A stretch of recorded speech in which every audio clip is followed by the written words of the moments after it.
শিহাব, পড়াশোনা শেষ করে বেকার বসে আছি। তবে ইচ্ছে করে নয়, বাবার ইচ্ছে।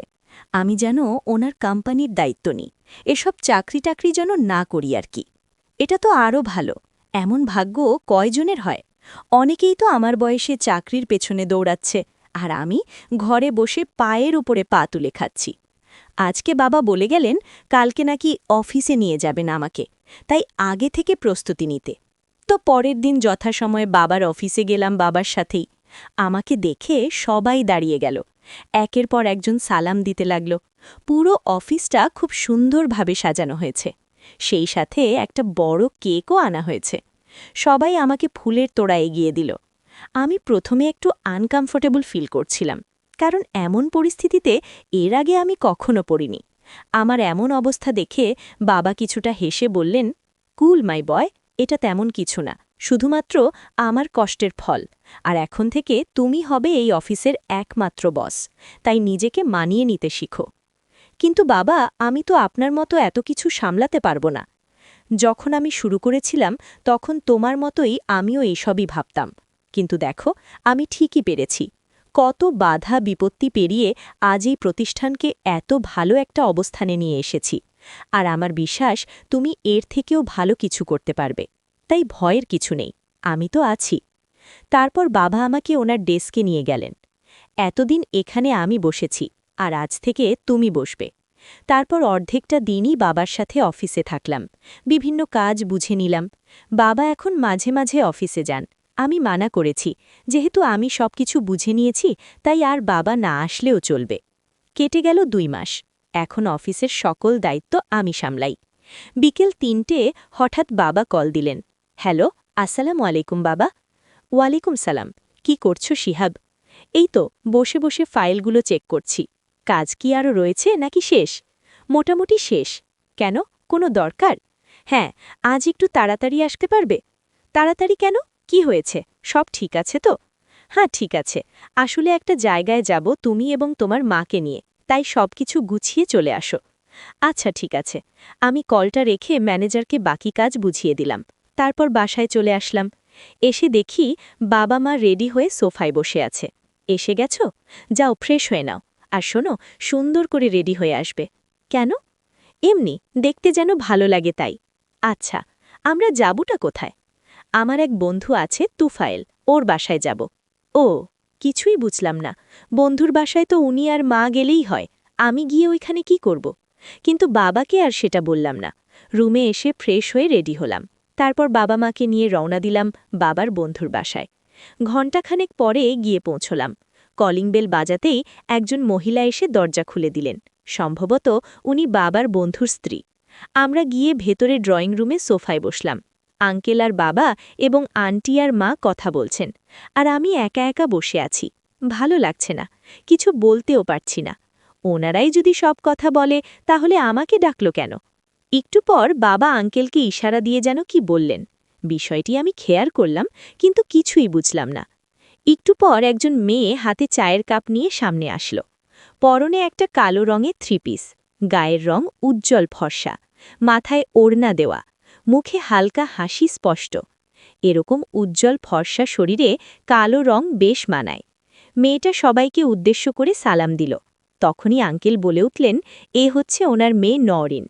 আঙ্কেল নওরিনকে উদ্দেশ্য করে বললেন, আমাকে নিয়ে যেন বাগানটা ঘুরে আসে, একা একা বসে রয়েছি তাই। নওরিন সম্মতি দিল। তারপর আমি উঠে নওরিনের পেছন পেছন গেলাম। বাড়ির পেছনে বাগান, সেখানে অনেক ধরনের ফুল গাছ, এরকম সচরাচর খুব একটা দেখা যায় না আজকাল।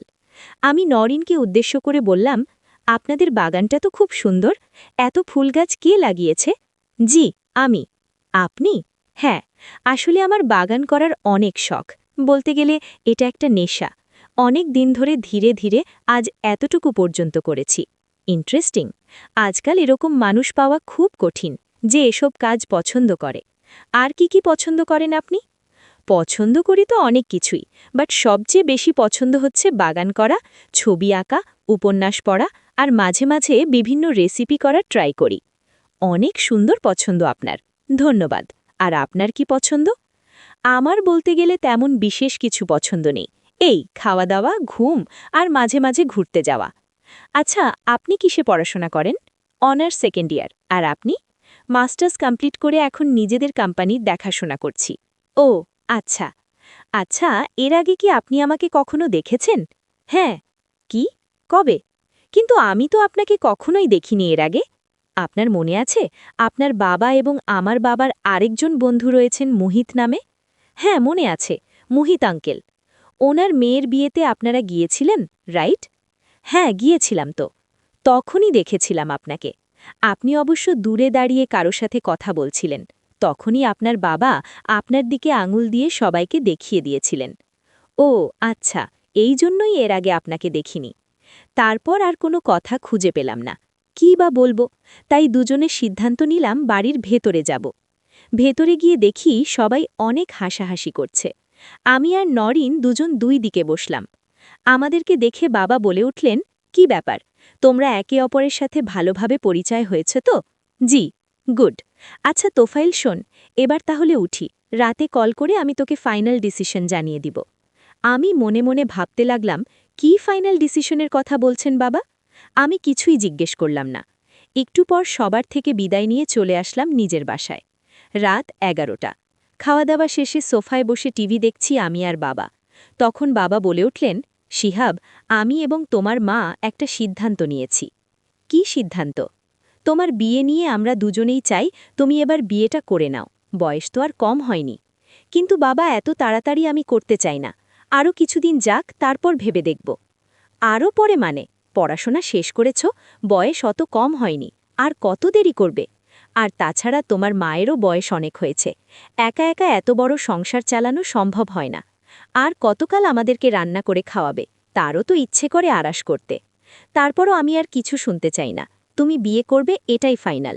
আর আমরা মেয়েও পছন্দ করে ফেলেছি। কি? আমাকে না জানিয়ে তোমরা এভাবে সব ঠিক করে ফেললে? কোন মেয়ে? কি করে? আমার পছন্দ হবে কিনা এসব একটা বড়ই ভাবলে না? কে বলেছে? ভেবেছি, দেখেই তো মেয়ের সাথে তোর দেখা করিয়ে দিলাম। কবে?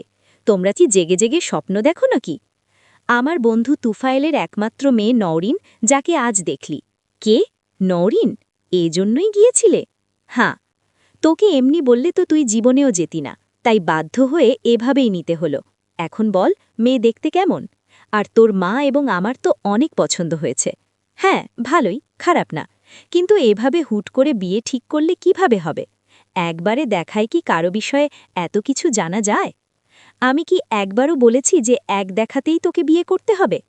আরে বিয়ের কথা পাকাপাকি করতেই তো 1 থেকে 2 মাস চলে যাবে। আর এই 1 থেকে 2 মাস যথেষ্ট একে অপরকে ভালো করে জানার জন্য। নরিন, উনিও কি জানেন? হ্যাঁ, তা না জানার কি আছে। আগে তো নরিনেরই মতামত নেওয়া হয়েছে, তারপর আমাদের যাওয়ার কথা বলা হয়েছে। কিন্তু নরিন তো এই বিষয়ে আমাকে কিছুই বলেনি। তুই এত গাধা, আগে জানতাম না তো। কোন দেশে দেখেছিস মেয়েরা বিয়ের কথা আগে নিজ থেকে বলে? হ্যাঁ, সেটা ঠিক আছে, তবে এত তবে তবে করো না। নয়তো দেখবা এমন এক সময় আসবে যে বিয়ে করার জন্য পাত্রী পাবা না। তখন পাত্রী খোঁজার বদলে মাথার পাকা চুল গুনতে গুনতেই দিন যাবে। এই নাও মেয়ের নাম্বার। তুমি তো আনবে না, তাই আমি আনলাম। বাপ হলেও দায়িত্ব নিতে হয়। বন্ধুর মতো কিভাবে কি শুরু করবে এসব আমি জানি না, তোমাদের দুজনের ব্যাপার। তবে বিয়ে তোমাদেরকেই করতে হবে, এটাই ফাইনাল। আজ এতটুকুই, গুড নাইট। এটা বলেই বাবা উঠে চলে গেলেন, সাথে মাও। আমিও উঠে নিজের রুমে চলে গেলাম। আচ্ছা, মুশকিলে পড়লাম তো। যত চাই এসব বিয়ে শাদির ঝামেলা থেকে দূরে থাকতে, ততই যেন এসে ঘাড়ে চেপে বসছে। সব দোষ আমার এই হিটলার বাবার। মানে আমার শান্তি ওনার সহ্যই হয় না। রুমে এসে নাম্বার লেখা কাগজের টুকরোটার দিকে তাকিয়ে রইলাম। কল কি করব নাকি করব না? দিয়ে বা কি বলবো? কিন্তু বাবা তো বলেই দিল যে বিয়ে করলে এই মেয়েকেই করতে হবে। আজ মনে হচ্ছে পৃথিবীর সবথেকে কঠিন পরীক্ষার হলের মাঝে আছি। ভাবতে ভাবতে কলটা দিয়েই দিলাম। প্রথমবার রিং হতেই রিসিভ হলো। ওপাশ থেকে, আসসালামু আলাইকুম। ওয়ালাইকুম সালাম। জি, কে? আমি শিহাব। কোন শিহাব?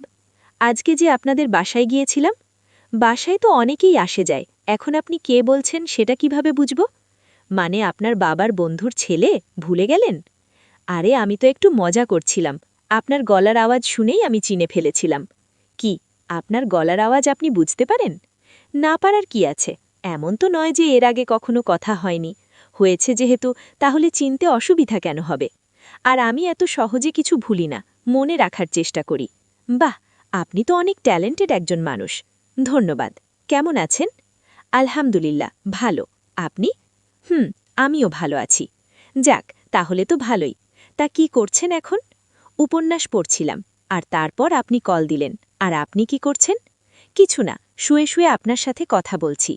আচ্ছা, আপনি আমাকে এত আপনি করে কেন বলছেন? তুমি করেও তো বলতে পারেন। না, কেমন যেন আনইজি লাগে। নতুন মানুষ কিভাবে আপনি থেকে তুমি? তো কি হয়েছে? আমি তো অনুমতি দিয়েছি, তাহলে বলতে সমস্যা কোথায়? আচ্ছা, ঠিক আছে, বলবো। তা রাতে খেয়েছ? হ্যাঁ। আপনি? হ্যাঁ। খাওয়া দাওয়া শেষে রুমে আসলাম। ও আচ্ছা। কাল কি ফ্রি আছেন? হ্যাঁ, কেন? দেখা করবেন? কেন? এমনি। দেখা কেন করে মানুষ? কথা বলার জন্যই তো।